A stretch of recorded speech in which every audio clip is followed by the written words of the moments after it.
لله رب العالمين والصلاة والسلام على أشرف الأنبياء والمرسلين سيدنا ونبينا محمد وعلى آله وصحبه أجمعين. Welcome to the fourth lecture in psycholinguistics. In this lecture we are going to talk about language acquisition, which is indeed a very fascinating and interesting process.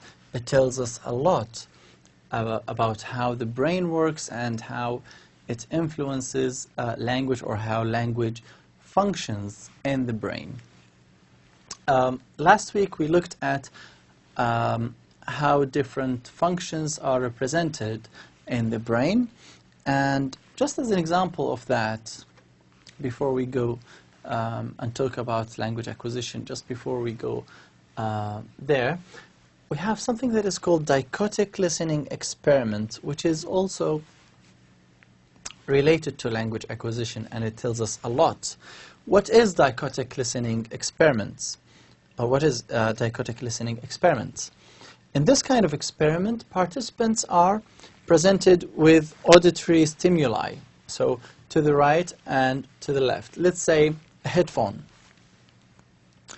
with different inputs to each ear. So for example, the syllable B here might be played to the right ear, ba, and the sound d here presented to the left ear. So headphone, and at the same time they play two sounds, b and d. And then they ask participants, what did they hear?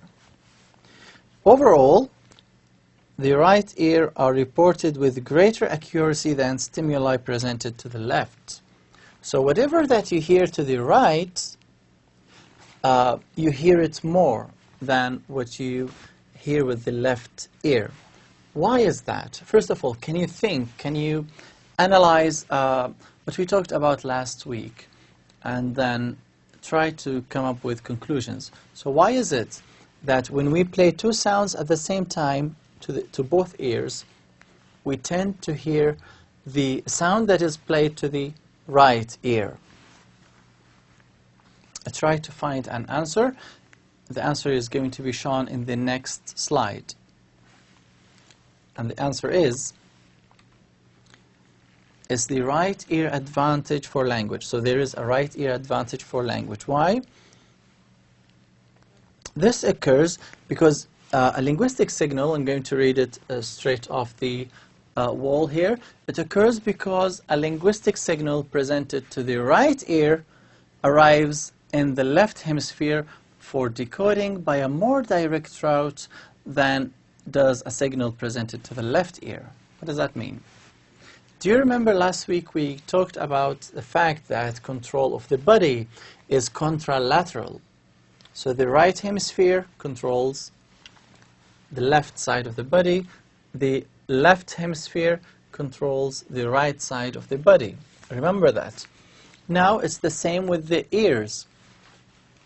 Whatever that you hear with the right ear goes directly to the left hemisphere. It goes directly to the left hemisphere.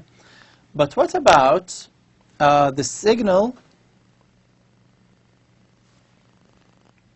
that is sent to the left ear? So what you hear with the left ear, it travels to the right hemisphere, and then it travels back to the left hemisphere. So which one is more direct? If you think about it, it's the right ear. The right ear, the signal, what you hear, goes straight to the left hemisphere, where language is. So it goes directly to language. But if you think about it, the left ear, whatever that you hear with the left ear, goes directly to the right hemisphere, and then it travels back to the left hemisphere.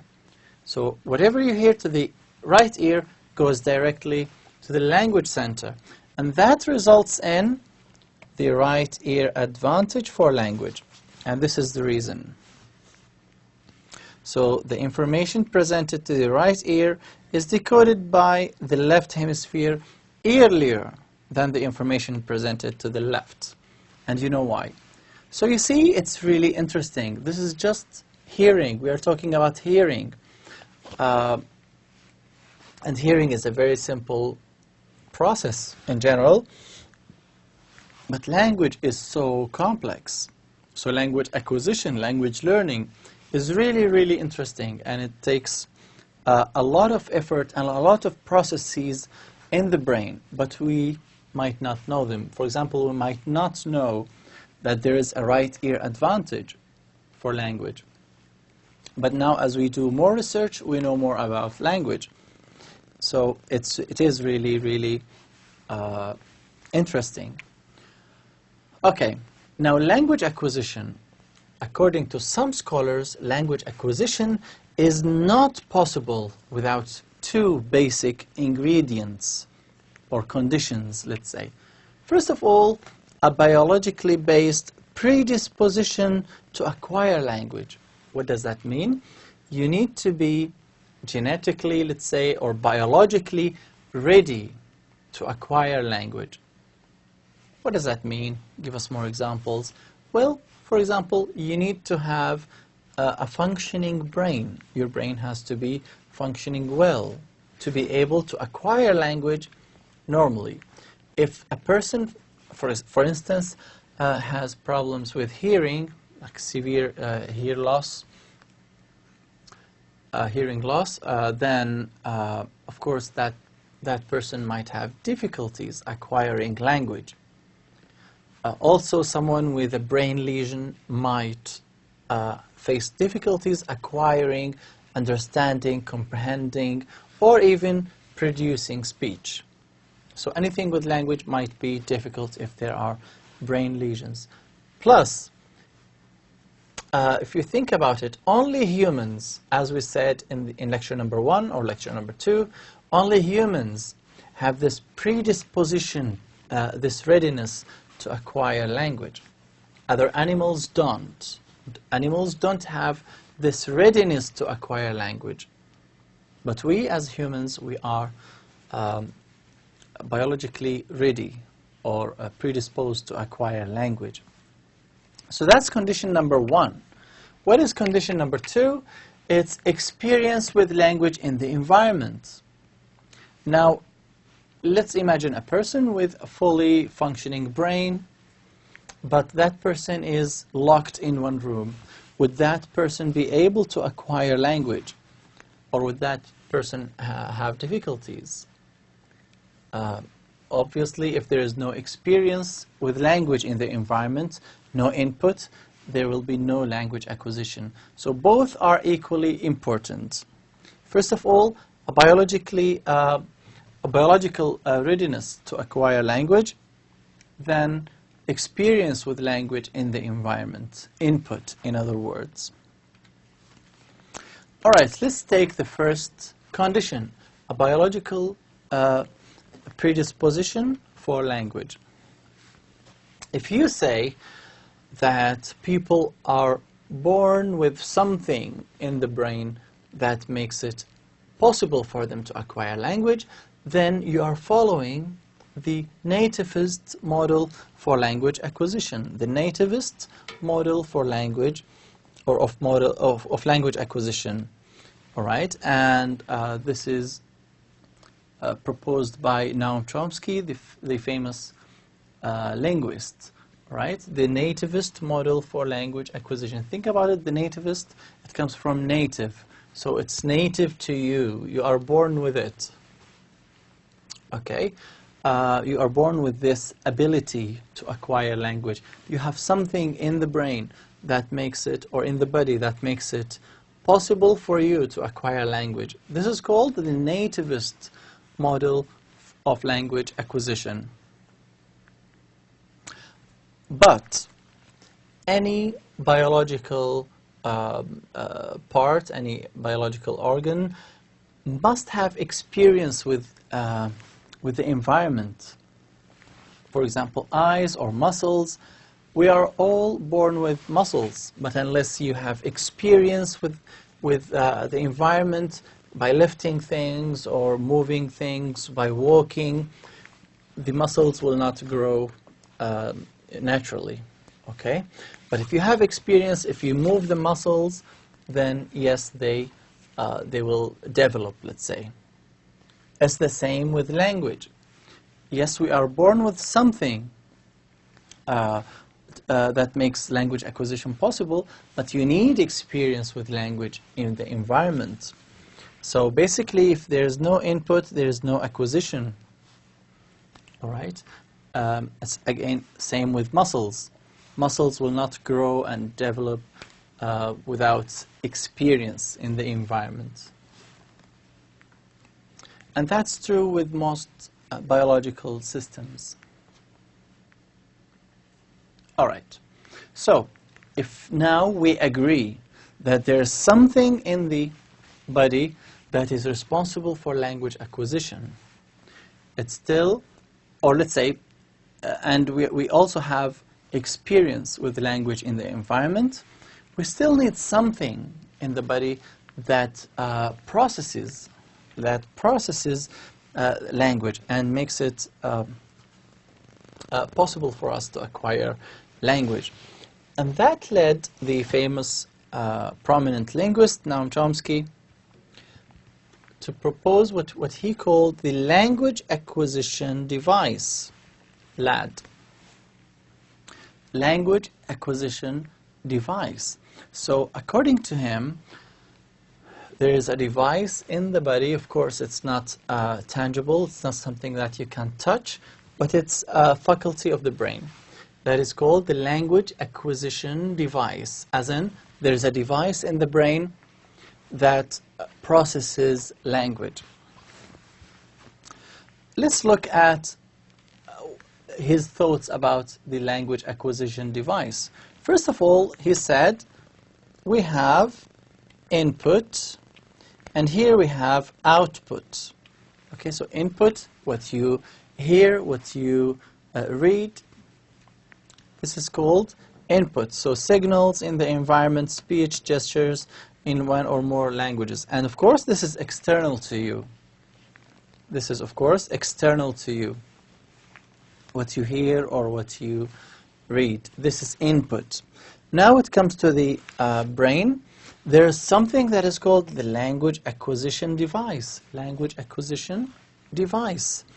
In that language acquisition device, we have universal grammar and acquisition strategies. So we have two things in the language acquisition device. Number one, universal grammar, then acquisition strategies.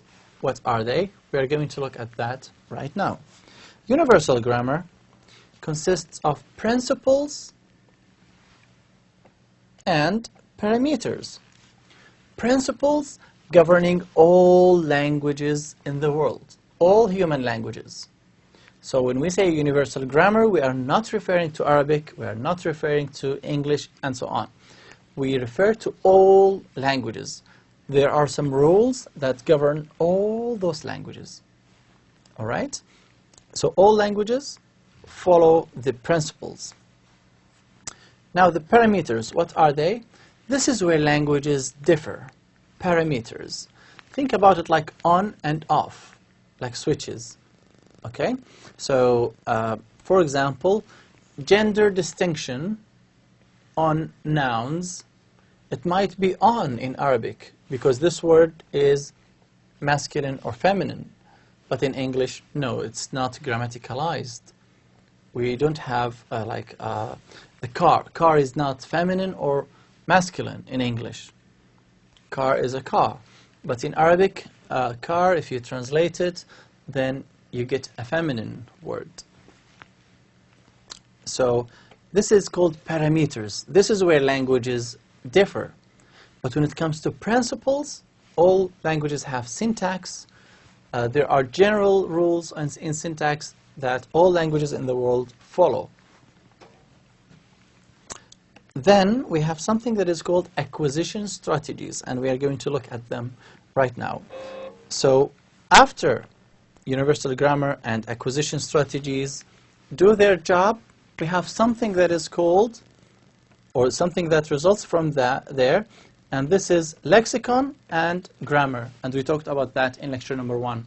And this is the output. This is the results. This is the result of processing language. So first of all, input, we have processing, and then we have grammar and lexicon. Grammar and lexicon. So this is the language acquisition device according to the linguist Noam Chomsky. Now, what are acquisition strategies? First of all, I will give you an example. Sensitivity to regularities. What does that mean? We have things that are regular in English. For example, past tense ed. This is regular, isn't it, on most verbs? So walk, walked, just add ed, and so on. Finish, finished, and so on. So this is regular. Sometimes we are sensitive to those regularities, and as a result of that, we tend to generalize. For example, when we learn a new word, a new verb, and we hear it in the present or future tense, if we want to make a sentence and refer to the past, we add ed straight away. Even though it's a new word, we've never heard anyone saying, for example, that word plus ed. It's new. We invent it. Why? Because we are sensitive to regularities. We know this is regular. We make a generalization. This action, by adding ed, is called acquisition strategy. Because this strategy, generalization, makes it possible for you to learn, for example, past tense ed. If you have to wait until you hear each verb in the past, future, present, that will take you ages to acquire any language in the world. But because we are all sensitive to regularities, something that is regular, we pick it up and generalize it. And that's why some people make some funny mistakes. We all do it as second language learners, or even as beginner or as children acquiring our first languages. We all produce those mistakes. So, or those systematic errors, to put it in a better way. Anyways, yeah, so this is ed. This is called generalization. This is an acquisition strategy.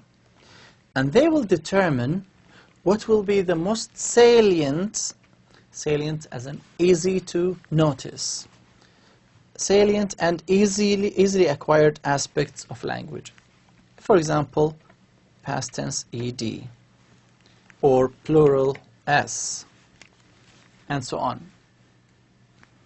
Plural s, for example, if I say that, if I tell you, if you learn the word mobile, and then you make a generalization, you will straight away say mobiles, all right?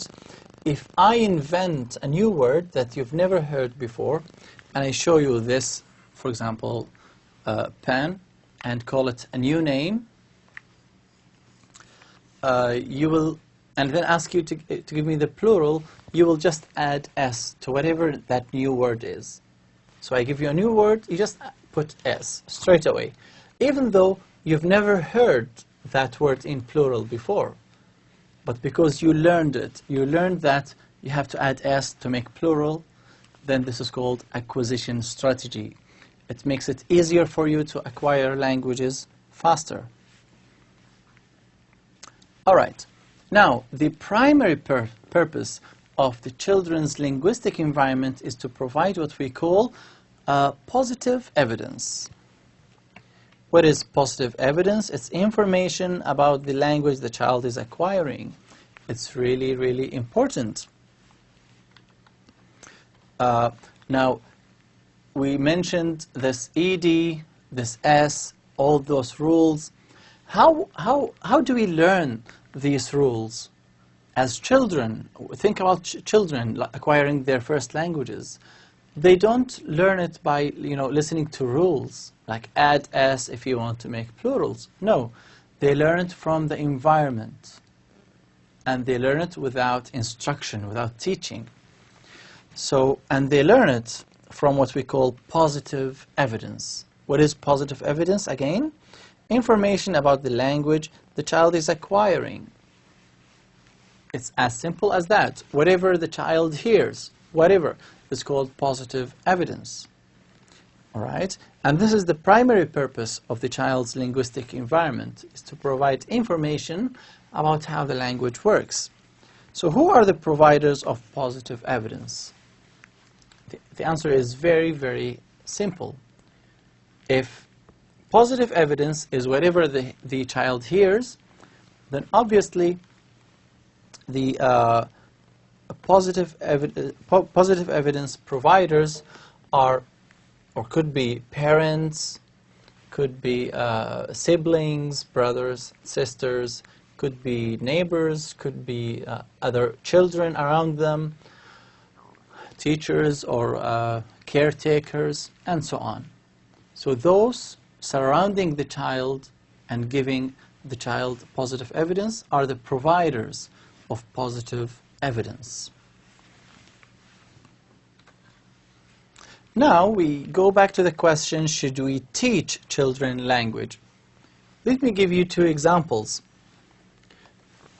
In the USA, in America, and some Brazilian tribes. In some Brazilian tribes, they have what we call linguistic exogamy. Now, exogamy, if you have gamy here, it refers to marriage. Okay? Like polygamy, as in marrying more than one wife.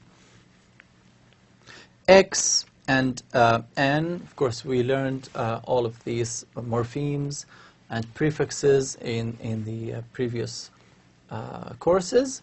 So, we understand it, but endogamy, so marriage from inside the tribe. Endogamy, as in many parts of this world, you have to marry someone from the same tribe. You cannot marry someone from another tribe. In Brazil, they have the opposite. In some tribes, you are not allowed to marry anyone within your tribe. You have to marry someone from outside of your tribe. You have no choice. And the interesting thing here is that sometimes the two tribes speak different languages. And this is really interesting. So there are two or more languages in the same house. So what happens to the child? What happens to the child acquiring, or the child of those parents who speak different languages? Opposite to that, in the United States, most, I'm not saying all, but most people there grow up learning one language, which is English. There were some attempts to teach children language from early stages. Let's compare the results of those experiments and the results of children of Brazilian tribes, growing up without schools, without anything, in some parts at least. Now, the result is that, of course, there were no significant differences in language acquisition for American children. At the end, well, they were successful in learning English. That's all we can say. But the children of Brazilian tribes were able to learn 2, 3, and more languages without any kind of instruction. Isn't that interesting? That tells us something. They end up acquiring different languages, basically. So Brazilian tribes, children of Brazilian tribes, end up acquiring 2, 3, or 4 languages, whereas that person in the United States or any other part of the world where the parents teach that child language every day and so on, that child ends up learning one language those children who are not taught end up speaking 2 or 3 or 4 languages. Isn't that interesting? Well, I have some answers here. First of all, we don't need to teach children language as we know teaching, so we don't have to put them in classes and then give them instructions. No, you need to provide the linguistic input to your children, so we need to give input to our children, and that information must be conveyed in an interactive setting. That's all. So you just need to interact linguistically with children. If you interact more, they will learn language eventually, but there might be some improvements to the words they know, or at least to their cognitive abilities. Yeah, so rewarding for imitation, if the child imitates you and you reward them, or altering the way you speak to make it easier for children to acquire language, are not necessary. I'm not saying it's damaging, but it's not necessary to guarantee language acquisition. So if you speak like an adult to a child, that child will eventually acquire that language. You don't have to change the way you speak when you speak to the child. It's okay if you want to do it. It's not that damaging, but it's not necessary. We need to make a distinction here. It's not necessary to guarantee language acquisition, but it's okay. It's not that harmful. As you can see, here we have an example of a child and an adult. The child saying, "Want other one spoon, Daddy?" The adult says, or the father says, "You mean you want the other spoon?" Yeah? The child says, "Yes, I want other one spoon, please, Daddy." Then, can you say the other spoon, other one spoon? And it goes on and on. So that adult, that father, is trying to teach the child to say it correctly. Even if the child says it correctly, like here, say other spoon, other spoon, the child is going to say, "Yes, other spoon. Now, can I have other one spoon?" You see, so the child is going to use the language that that's in his brain or her brain. Okay, even if you say for example, walked or went, the child is going to say, "Yes, went." Now, where he goed? Okay, so the child is going to use the same error until he or she acquires language fully.